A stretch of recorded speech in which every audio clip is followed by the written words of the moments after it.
Hi, this is Dr. Amrita, and you're listening to the Health Wealth Bridge podcast. This is a necessary disclaimer. The health information provided on this podcast is for general awareness and education.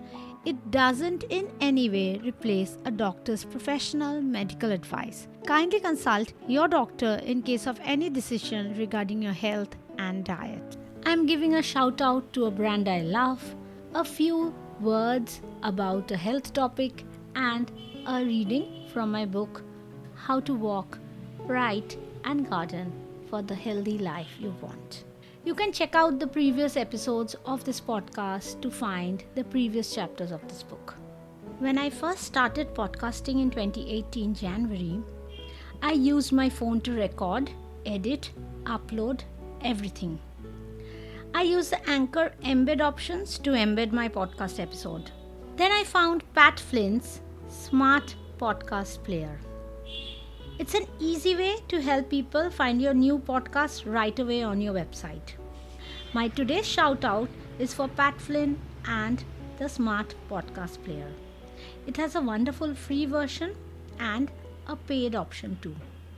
Go check out Smart Podcast Player for your own website. And also don't forget to see Smart Passive Income, Pat Flynn's website, podcast and YouTube channel. They are packed full of helpful resources for podcasters and content creators. I started podcasting because of Pat Flynn, and I hope if you have a message to share, you will try podcasting too. Today's quote is by Malcolm Gladwell. Practice isn't the thing you do once you're good.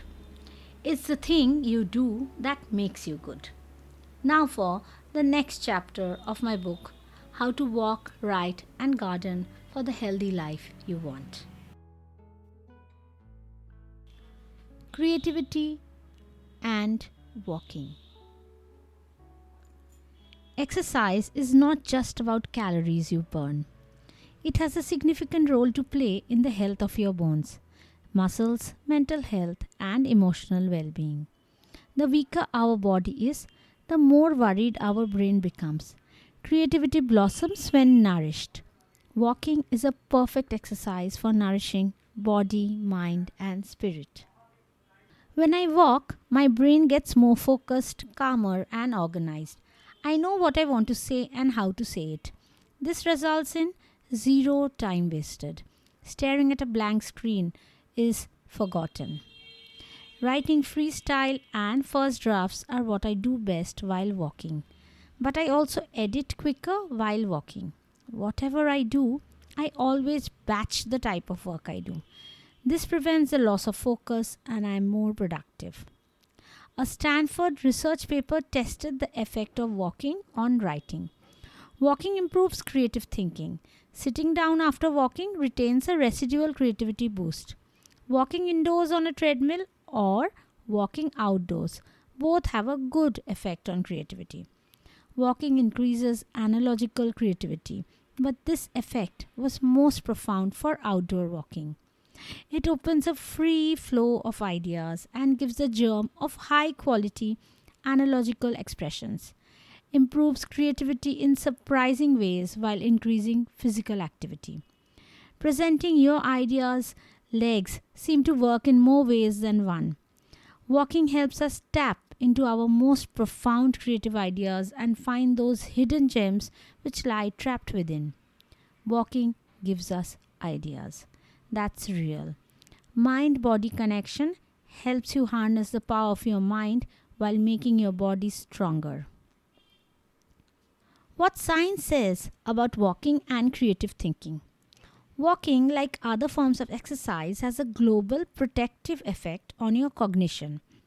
The best part is it's low impact and can be done anywhere with zero cost. A healthy habit to instill in your kids early on. Walking helps your brain with right-brained analogic thinking, the source of all design thinking, storytelling and creativity. Creativity helps you have loving relationship, better social health. Creativity also has a sizable social perspective. It helps us find creative solutions to problems.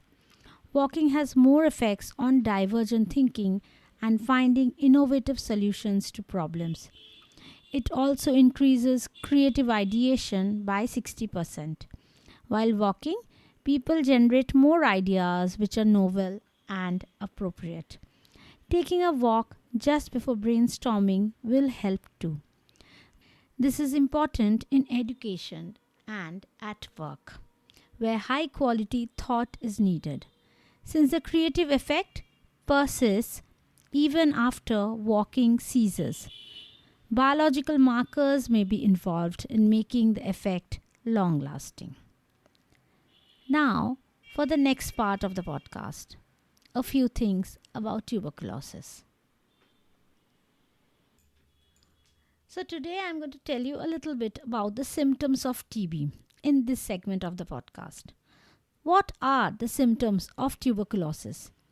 You can have cough for more than 2 weeks, blood-stained sputum, fever, weakness, loss of weight, swelling in the neck, bone pain, swelling in the bone, non-healing ulcer, and different symptoms may appear depending on which symptom is affected. Tuberculosis in ENT and head neck region involve swelling in the neck or lymph node lumps. It is the most common extrapulmonary TB symptom. That means outside the lungs, it is the most common place where tuberculosis can happen. Tuberculosis can involve the larynx, the tonsil, the oral cavity. It can cause ear discharge, hearing loss, facial nerve palsy, and ear polyps. It can cause apple jelly nodules or lupus vulgaris in the nose. Septal ulcers and scrophulodema is also possible. How is tuberculosis diagnosed? In all cases, early diagnosis and treatment with appropriate antitubercular drugs are life-saving. Early detection includes various tests. When somebody has productive cough, testing the sputum for acid-fast bacilli on 2 consecutive days is how the test is done. A chest x-ray may be done, but it is not diagnostic. Extrapulmonary lymph nodes require a fine needle aspiration cytology for diagnosis. So, how is TB treated? Timely treatment with the right drugs and in a suitable duration is a must. The most common drugs used are rifampicin, isoniazid, pyrazinamide, and ethambutol. Free testing and ATT are available at all government hospitals in India.